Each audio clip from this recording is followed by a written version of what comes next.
ఇది కేవలం అబ్రహాముతోనే కాదు, అబ్రహాము వంశంలో నుండి ఈ రోజు అది నాకు కూడా, నాతో కూడా, అది నా కుమారుడు కూడా, నా కుమారుడు ఆఖరి పేరు వచ్చే వరకు ఆ మెసేజ్ నాదై ఉన్నది.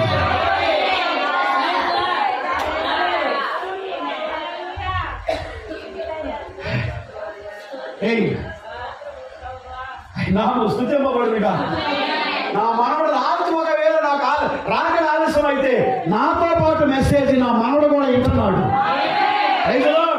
నేను వాక్యంతో ఆనందిస్తున్నప్పుడు వాడు కూడా ఆనందిస్తున్నాడు. అయితే ఇప్పుడు నేను పరిచయం చేయలేను, కానీ లేట్ చేసే కాలంలో వస్తాడు. నేను ఎంత ప్రసంగం చేశాను అదే ప్రసంగాన్ని చేస్తాడు. ఎందుకనగా ఇది వంశవృక్షం యొక్క లాయ్. నీ తర్వాత